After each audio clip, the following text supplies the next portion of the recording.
నమస్కారం. సుఖీభవకు స్వాగతం. ఈరోజు సుఖీభవలో గుండె లయ తప్పితే ప్రమాదమా, కరోనా వేళ కాలుష్యంతో మరింత ముప్పు, కోవిడ్తో వాసన రుచి తగ్గుతాయేందుకు, అపెండిసైటిస్ ఎప్పుడు ప్రమాదం, ఇంకా హెల్త్ టిప్.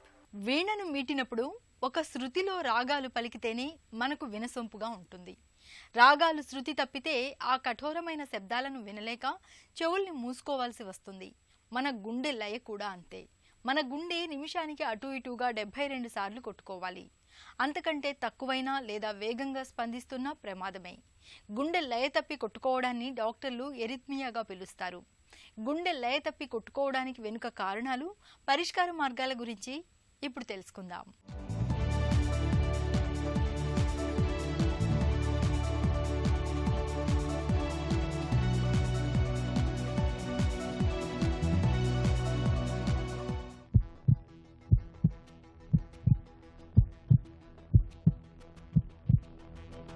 ఈ శబ్దం మనకు ప్రాణనాదం. నిరంతరాయంగా, నిర్విరామంగా, అలుపెరగకుండా పనిచేస్తూ శరీరంలోని అణువణువుకు జీవ ఇంధనాన్ని సరఫరా చేసే ఈ సజీవ యంత్రం సవ్యంగా పనిచేస్తుంటేనే మనకు బతుకుబండి సాఫీగా సాగుతుంది. మరి ఈ పిడికెడు కండరాల ఈ చిన్న సంచి చక్కగా పనిచేయాలంటే, నిరంతరం లబ్ డబ్ మని స్పందించాలంటే, లైట్ వెలగడానికి కరెంట్ అవసరమైనట్లే మన గుండెకు కొంత విద్యుత్తు కావాలి. ఇందుకు గుండె పైభాగంలో ఉండే గదుల్లో కుడివైపున cyano atrial node, atria ventricular node అనే కేంద్రాలుంటాయి. ఈ గదుల్లో నుంచి ఎప్పటికప్పుడు విద్యుత్ ప్రేరణలు వస్తుంటాయి. అయితే కొన్ని సమయాల్లో కొన్ని రకాల సమస్యల కారణంగా ఈ విద్యుత్ ప్రేరణలు గతి తప్పుతుంటాయి. ఇలాంటప్పుడు గుండె వేగం పెరగొచ్చు, లేదంటే గుండె వేగం మరీ తగ్గిపోవచ్చు. గుండెలయ దెబ్బతినడాన్ని డాక్టర్లు ఎరిథ్మియా అని పిలుస్తారు. గుండె లయ డిస్టర్బెన్సెస్ని అరిథ్మియాస్ అంటారండి. అంటే గుండె ఒక ఎలక్ట్రికల్ ప్యాటర్న్ ఉంటుంది. ఆ ప్యాటర్న్ దాటి మనకి ఆ ప్యాటర్న్ దాటితే దాన్ని అరిథ్మియాస్ అంటారు. అరిథ్మియాస్లో 2 రకాలు ఉంటాయి. ఒకటి బ్రెడీ అరిథ్మియాస్ అని ఉంటాయి, ఇంకొకటి టెకీ అరిథ్మియాస్ అని ఉంటాయి. బ్రెడీ అరిథ్మియాస్ అంటే గుండె మామూలుగా మనకి 50 to 70 times or 80 times beat అవ్వాల్సిన అవసరం వస్తుంది. అది ప్రాపర్గా ఒక బీట్కి మధ్య ప్రాపర్ ఇంటర్వెల్ ఉండాలి. ఆ ప్రాపర్ ఇంటర్వెల్లోనే ఆ రిథం రావాల్సి వస్తుంది. బ్రెడీ అరిథ్మియాస్ అంటే ఏంటంటే ఈ హార్ట్ రేట్స్ 50 కన్నా తగ్గిన వేరియస్ రీజన్స్ ఉంటాయి. హార్ట్ బ్లాక్స్ అంటారు వాటిని. సో అది బ్రెడీ అరిథ్మియాస్కి సంబంధించినవి. బ్రెడీ అరిథ్మియాస్ బేసిక్గా ఆ కారణాలు ఏంటి అని తెలుసుకుని జనరల్గా ఈ హార్ట్ రేట్స్ పెంచే డ్రగ్స్ కానీ, ఒకవేళ పెంచగలిగే పరిస్థితి లేకపోతే పేస్ మేకర్స్ లాంటివి వాడతాం ఈ బ్రెడీ అరిథ్మియాస్. టెకీ అరిథ్మియాస్ ఏంటంటే మనకి గుండె హార్ట్ రేట్ 90 కన్నా దాటితే హార్ట్ రేట్ వేగం పెరుగుతుంది. వీటిలో వేరియస్ ఫ్యాక్టర్స్ ఉన్నాయి, వేరియస్ రీజన్స్ ఉన్నాయి. కొన్ని సీరియస్ కండిషన్స్లో వస్తాయి, లైక్ హార్ట్ వీక్నెస్ ఇట్లాంటివి ఉంటే వెంట్రికులర్ టెకికార్డియా, వెంట్రికులర్ ఫిబ్రిలేషన్ అని వస్తాయి. ఈ గుండె 150, 200 ఆర్ ఇంకా పైబడి మనకి వచ్చేసి హార్ట్ ఇష్టానికి కొట్టుకొని హార్ట్ సడన్గా ఆగిపోతుంది. ఇవి చాలా డేంజరస్ అన్నమాట. ఇట్లాంటి డేంజరస్ అరిథ్మియాస్కి ఆ రీజన్ తెలుసుకొని రీజన్ అన్న మనం ట్రీట్ చేయాలి. లేదు ఇట్లాంటి కండిషన్స్లో జనరల్గా హార్ట్ వీక్నెస్ ఉన్న వాళ్ళకి, లేకపోతే హార్ట్ కార్డియోమయోపతి ఇలాంటివి ఉన్న వాళ్ళకి వేరియస్ రీజన్స్ ఉండొచ్చు. ఇట్లాంటివి ఉన్న వాళ్ళకి ఏదైనా రీజన్ అన్నా మనం ట్రీట్ చేయాలి. లేదు మనం వీటిని ప్రివెంట్ చేయలేదంటే దానికి కావాల్సిన డ్రగ్స్ కానీ, ఇంట్రాకార్డియక్ డీఫిబ్రిలేటర్ అనేది ఉంటుంది. అంటే సడన్గా ఇట్లాంటి హార్ట్ రేట్స్ హయ్యర్కి వెళ్ళి VT-VF కానీ వస్తే ఉన్నట్టుండి కుప్పకూలే పరిస్థితి ఉంటుంది. కాబట్టి సడన్గా ఆ పేస్ మేకర్ డిటెక్ట్ చేసి ఆ షాక్ ఇచ్చి దాన్ని మళ్ళీ రివర్ట్ చేసే పరిస్థితి ఉంటుంది. ఈ VT-VF సంబంధించి ఇట్లాంటి ట్రీట్మెంట్స్ తీసుకోవాల్సి వస్తుంది. వేగంగా పరిగెత్తినప్పుడు గుండె వేగం పెరగడం, విశ్రాంతిగా ఉన్నప్పుడు గుండె నెమ్మదిగా కొట్టుకోవడం మనందరికీ అనుభవమే. అలాగే ప్రేయసీ ప్రియులు ఒకరినొకరు ఎదురుపడ్డప్పుడు గుండె కాస్తంత లయతప్పి కొట్టుకోవడం మనకు తెలుసు. ఈ పరిస్థితి కాసేపే, తిరిగి కొద్దిసేపటికి అంతా సర్దుకుంటుంది. కానీ గుండెలోని విద్యుత్ కేంద్రాల్లో సమస్యలేవైనా తలెత్తినప్పుడు గుండె లయతప్పి కొట్టుకోవడం అనేది దీర్ఘకాలిక సమస్యగా మారుతుంది. గుండె కొట్టుకునే వేగం తగ్గినప్పుడు రక్త సరఫరా తగ్గడం వల్ల మెదడుకు తగినంత రక్తం సరఫరా కాదు. శ్వాస తీసుకోవడంలో ఇబ్బందిగా ఉంటుంది. నాడి చాలా నెమ్మదిగా కొట్టుకుంటుంది. అదే గుండె వేగం పెరిగినప్పుడు గుండె దడగా ఉంటుంది. స్పృహ తప్పుతారు, తల తిరుగుతున్నట్లుగా ఉంటుంది. నిమిషానికి 72 సార్లు కొట్టుకోవాల్సిన మన గుండె అంతకు ఎక్కువగానో లేదంటే తక్కువగానో కొట్టుకుంటున్నప్పుడు సమస్యను నిర్లక్ష్యం చేయకుండా వెంటనే డాక్టర్ని సంప్రదించి తగిన పరీక్షలు చేయించుకోవాలి. కొన్ని షార్ట్ సర్క్యూట్స్ మనకి హార్ట్ మజిల్లోనే డెవలప్ అవ్వచ్చు. ఈ షార్ట్ సర్క్యూట్స్ ఏంటంటే మనకి ప్రాపర్ ఛానల్లో కరెంట్ వెళ్లకుండా షార్ట్ సర్క్యూట్ ద్వారా ఒక రిథమ్ క్రియేట్ అయ్యి హార్ట్ రేట్స్ వేగం 150 పైకి వెళ్ళి కంటిన్యూస్ దానివల్ల వచ్చేసి టెకికార్డియా అనేది జరుగుతుంది. ఇట్లాంటి వాటికి ఈపీ స్టడీ అని చేస్తాం అనమాట. అంటే ఎక్కడ ఈ షార్ట్ సర్క్యూట్ ఉంది, ఈ షార్ట్ సర్క్యూట్ ఏ జోన్లో ఉంది, ఇవన్నీ ఐడెంటిఫై చేసి దానికి ఒక high frequency energy radio frequency oblations అని పెట్టి ఆ ట్రాక్ వరకు మనము బర్న్ చేసేస్తాం అన్నట్టు. బర్న్ చేస్తే ఆ సైకిల్ని మనం డిస్టర్బ్ చేస్తాం. ఇట్లా ఈ అరిథ్మియాస్ అని చాలా వరకు ట్రీటబుల్ ఉంటాయి. కొన్ని అన్ట్రీటెడ్ కండిషన్స్కి మనం ప్రివెంటివ్ మెజర్స్ ఐసీడీ ఇట్లాంటివి పెడుతూ ఉంటాం. గుండె వేగం బాగా ఎక్కువగా ఉంటున్నప్పుడు ఛాతీ పైభాగంలో పేస్ మేకర్ అనే కృత్రిమ పరికరాన్ని అమర్చి హృదయ స్పందనను సరిచేస్తారు. గుండె వేగం మరీ తక్కువగా ఉంటున్నప్పుడు బీటా బ్లాకర్స్ మందుల సాయంతో గుండె లయను క్రమబద్ధం చేస్తారు. మనము హార్ట్ని ఎంత బెటర్గా మనం కేర్ తీసుకుంటే దాని సర్వైవ్ కానీ దాని బీటింగ్ రిథమ్ కానీ పెంచమని అర్థం. సో మనకున్న దీనికి use our brains so that మనము హార్ట్కి ఏమేమి చేస్తే బెటర్గా ఉంటుంది, లైక్ ఎక్సర్సైజ్ కానివ్వండి, డైట్ పరంగా కానివ్వండి, మెడికేషన్ పరంగా కానీ, వీటిని మన ఓన్ బ్రెయిన్ యూజ్ చేయడము ఆర్ స్టడీ చేయడము, వీటి వల్ల మనం హార్ట్ని ప్రొలాంగ్ చేసేదానికి ఉంటుంది. అదే కాకుండా ఇన్ఫ్లుయెన్స్, ఇప్పుడు డాక్టర్స్ పరంగా కానీ some familiar personalities, social pull ఉన్న వాళ్ళు కానివ్వండి, they have to spread the message about heart. ఏమేమి చేయాలి, ఏమేమి చేయకూడదు, కీప్ యువర్ హార్ట్ రిథమ్ అనేది. అండ్ ఫైనల్గా ఇన్ఫ్లుయెన్స్ ఆఫ్ పీపుల్ ఆర్ లా, ఇట్లాంటి లైఫ్ స్టైల్లో కానీ మనము చేసే డైటరీ పరంగా కానీ బెటర్ లైఫ్ స్టైల్ అండ్ వీటినన్నిటిని యూజ్ చేస్తే మనం హార్ట్ని సర్వైవల్ కానీ వాటి రిథమ్ని కానీ లాంగ్ టర్మ్లో మనం కంటిన్యూ చేయొచ్చు అనేది we all should follow that. గుండె ఆరోగ్యాన్ని భద్రంగా ఉంచుకునేందుకు ముందు నుంచే జీవనశైలిలో తగిన జాగ్రత్తలు తీసుకోవాలి. షుగర్, బీపీ వంటి దీర్ఘకాలిక వ్యాధుల్ని చక్కగా అదుపులో ఉంచుకోవాలి. కొలెస్ట్రాల్ నిల్వలపై ఓ కన్నేసి ఉంచాలి. బరువు పెరగకుండా చూసుకోవాలి. నిత్యం వ్యాయామం చేయడాన్ని ఒక అలవాటుగా మార్చుకోవాలి. పొగ, మద్యం వంటి చెడు వ్యసనాలకు దూరంగా ఉండాలి. గుండెకు సంబంధించి ఏ చిన్న సమస్య కనిపించినా ఆలస్యం చేయకుండా వెంటనే డాక్టర్ని సంప్రదించాలి. భారత్ కూడా ఒకటి. న్యూమోనియా, ఆస్తమా వంటి వ్యాధులతో పాటు చలికాలంలో గాలి కాలుష్యం వల్ల శ్వాసకోశ వ్యాధులు మరింతగా పెరిగే ప్రమాదం ఉన్నట్లు నిపుణులు హెచ్చరిస్తున్నారు. ఈ నేపథ్యంలో కాలుష్యం తీవ్రత అధికంగా ఉన్న నగరాల్లో ప్రభుత్వాలు కాలుష్య నియంత్రణ చర్యలు చేపట్టాలి.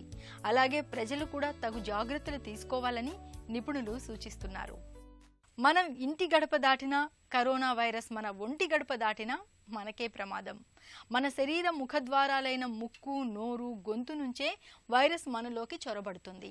కోవిడ్ వైరస్ మన ఒంటిని ఎంతగా అతలాకుతలం చేస్తున్నా దానికి దారిచ్చిన ముక్కును, గొంతును పెద్దగా ఇబ్బంది పెట్టడం లేదనే చెప్పాలి.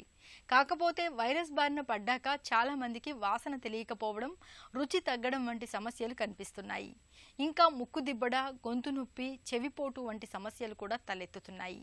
కరోనా వైరస్ కారణంగా వాసన, రుచిని కోల్పోవడం గురించి ఇప్పుడు తెలుసుకుందాం. యూజువల్గా ఏంటంటే ఎప్పుడైనా కరోనా పాజిటివ్ వస్తే ఫస్ట్ ప్రిఫరెన్స్ ఏమిస్తారంటే వాళ్ళకి లంగ్స్, హార్ట్ బాగా పనిచేస్తున్నాయా, లంగ్స్, హార్ట్లో ఎలాంటి ఇబ్బంది లేదా, మెయిన్గా ఏం చేస్తారంటే CT scan of the chest చేస్తారనమాట ఎవరికి కరోనా పాజిటివ్ వచ్చినా కూడా. ఎందుకంటే దాని నుంచే మనకి ప్రాణహాని కలిగే అవకాశం ఉంటుంది అనమాట. లంగ్లో ఇన్ఫెక్షన్ వచ్చేసి ఫ్లూయిడ్ అక్యుములేట్ అయ్యి ఆక్సిజన్ సరఫరా సరిగా లేకుండా దానివల్ల అవుతుందన్నమాట. తర్వాత మిగతా విషయాల జోలికి వస్తుంటారు. వినికిడి తగ్గిందా, స్మెల్ సెన్సేషన్ తగ్గిందా, టేస్ట్ సెన్సేషన్ తగ్గిందా, మిగతా బాడీ పెయిన్స్ ఏమన్నా, ఇవన్నీ తర్వాత వస్తాయి అన్నమాట. మెయిన్గా కరోనా ఇన్ఫెక్షన్ వచ్చిన వాళ్ళు 30 to 40% కేసుల్లో ఈ స్మెల్ సెన్సేషన్, టేస్ట్ సెన్సేషన్ తగ్గుతుందండి. మెయిన్గా ఈ స్మెల్ సెన్సేషన్ తగ్గటానికి కారణం ఏంటంటే ఈ ముక్కులో ఉన్న ఆల్ఫాక్టరీ ఎపిథీలియంలో ఈ వైరస్ పోయి అక్కడున్న సెల్స్ని ఇన్ఫెక్ట్ అయ్యి సెల్స్లో ఈ వైరస్ పార్టికల్స్ని మల్టిప్లై అయిపోయి ఆ సెల్స్ని అన్ని డ్యామేజ్ చేస్తారనమాట. దాన్ని ఆల్ ఫ్యాక్టరీ ఎపిథీలియం అంటాం.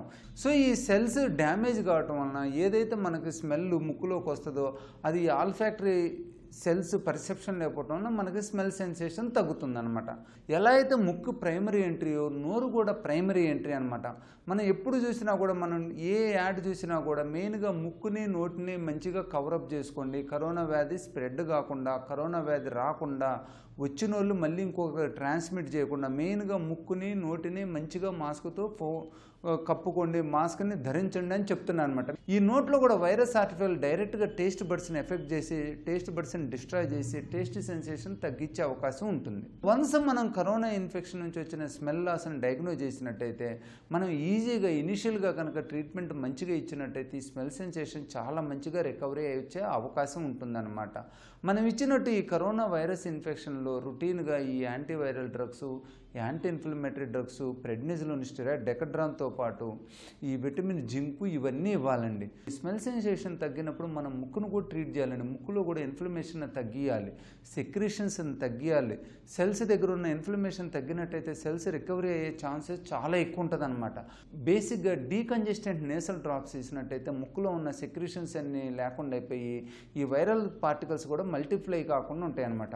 రెండోది లోకల్ స్టెరాయిడ్ స్ప్రే ఏం చేస్తుంటే అక్కడ ఉన్న బ్లడ్ వెజల్స్ని డైలేట్ చేసి కూడా ఇన్ఫ్లమేషన్ తగ్గించి సెల్స్ రికవరీ అయ్యే అవకాశాన్ని చాలా ఎక్కువగా కలిగిస్తాయి అనమాట. అంటే steroid nasal spray, decongestant nasal drops, ఈ రెండింటితో పాటు యాంటీహిస్టమినిక్ డ్రగ్స్ సెట్రిజిన్ కానీ ఫెక్సోఫెనిడిన్ కానీ ఎవరిని ఇచ్చినట్టయితే అక్కడున్న ఎలర్జీ ఎఫెక్ట్స్ కూడా లేకుండా ఉండి, ఆ ఎలర్జెటిక్ ఇన్ఫ్లమేషన్ కూడా లేకుండా ఉండి ఈ స్మెల్ రికవరీ సెన్సేషన్ చాలా బాగుంటుంది అనమాట. So local nasal drops, nasal sprays, systemic antihistaminics, అవసరమైతే సెలైన్ నేసల్ స్ప్రే, ఇవన్నీ కలిసి కూడా మనకు ఆల్ ఫ్యాక్టరీ ఎపిథీలియంలో ఉన్న వైరస్ పార్టికల్స్ని తగ్గించి ఆ మల్టిప్లై కాకుండా చూసి దాంతోపాటు ఈ సెల్స్ రికవరీ అయ్యే అవకాశాన్ని చాలా ఈజీగా చేస్తాయి అన్నమాట. అపెండిసైటిస్ అంటే మనందరికీ భయమే. మామూలు భయం కాదు. 24 గంటల లోపల ఆపరేషన్ చేయించుకోకపోతే ప్రాణాలే పోతాయని భయపడిపోతారు మనలో చాలామంది. నిజానికి అపెండిసైటిస్ గురించి ఇవాళ మనం అంతగా ఆందోళన చెందాల్సిన పని లేదు. అనుమానిత లక్షణాలను ముందుగానే పసిగట్టి సత్వరమే తగిన చికిత్స తీసుకోవడం ద్వారా ఉండుక గండాన్ని తేలిగ్గానే గట్టెక్కొచ్చు. అపెండిసైటిస్ గురించిన పూర్తి వివరాల్ని డాక్టర్ని అడిగి ఇప్పుడు తెలుసుకుందాం.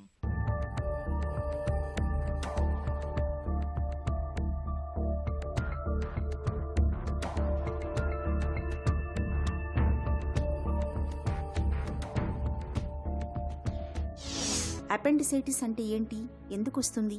అపెండిసైటిస్ అన్నది సర్వసాధారణంగా చిన్నపిల్లల దగ్గర నుంచి వృద్ధుల వరకు, అంటే ఎల్డర్లీ పేషెంట్స్ వరకు చాలామందిలో కనపడుతూ ఉంటుంది. ఇది అత్యంత సాధారణమైన కడుపు నొప్పికి కారణమైంది, ప్లస్ ఎమర్జెన్సీ కండిషన్ కూడా. ఈ అపెండిసైటిస్ అన్నది పలు రకాలుగా రావచ్చు.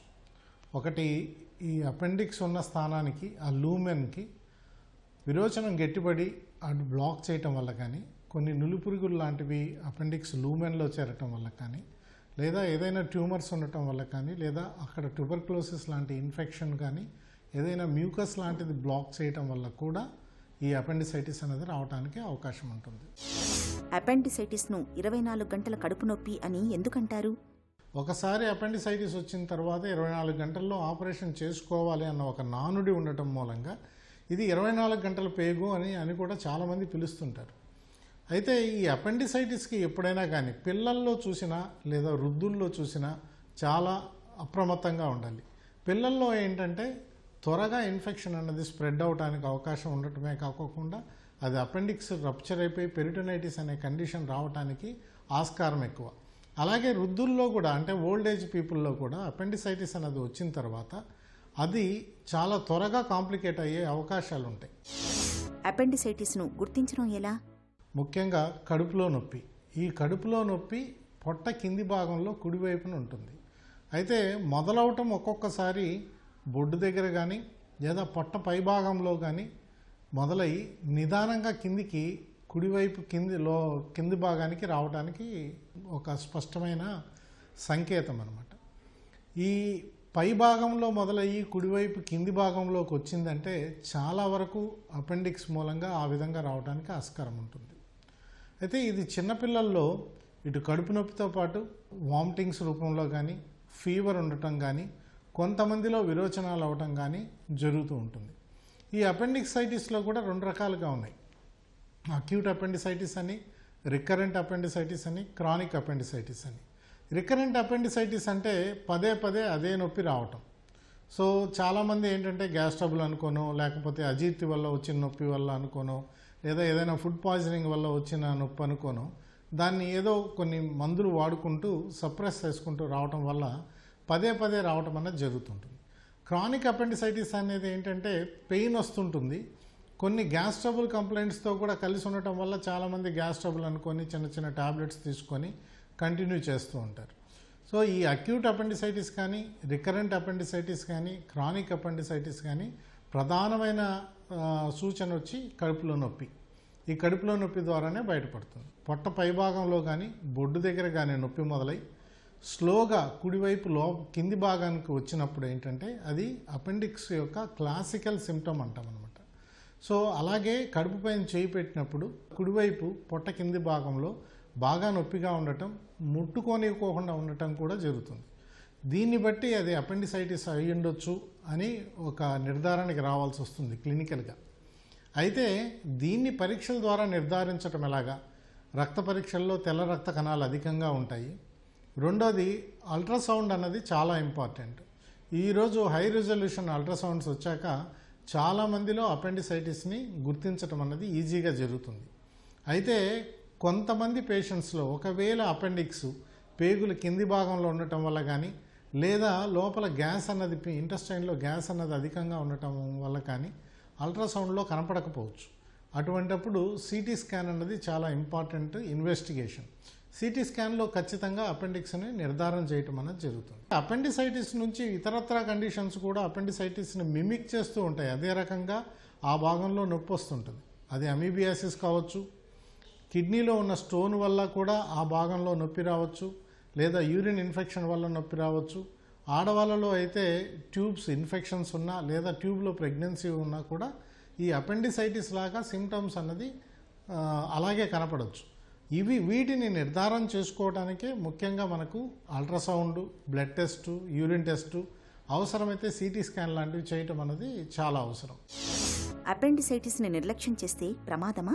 ఆల్రెడీ అపెండిక్స్ అనేది బాగా కాంప్లికేట్ అయిపోయి సర్జరీ డిఫికల్ట్ అయితే తప్ప కాంప్లికేషన్స్ రావడానికి అవకాశాలు తక్కువ.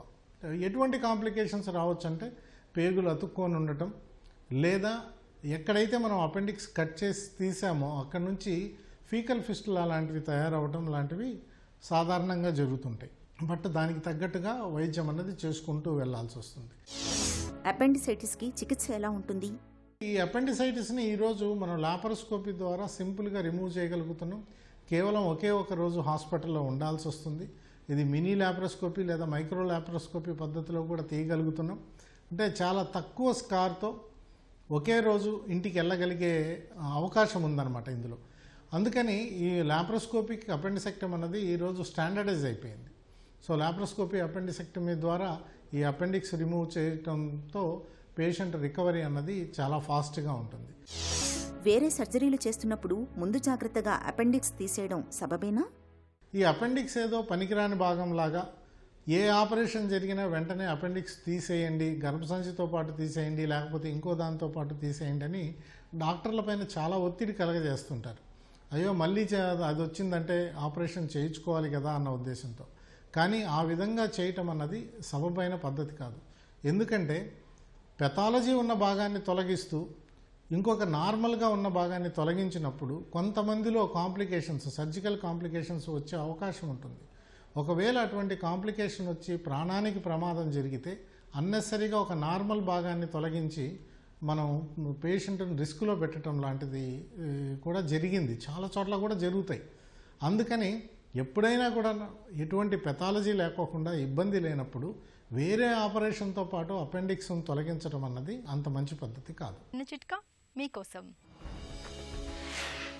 రక్తపోటును అదుపులో ఉంచుకునేందుకు నిత్యం గోధుమలతో చేసిన జావను తాగడాన్ని అలవాటు చేసుకోండి. రక్తపోటు చక్కగా అదుపులో ఉంటుంది. సుఖీభవ కార్యక్రమానికి సంబంధించిన మీ విలువైన సూచనలు, సలహాలు వెంటనే మాకు తెలియజేయండి.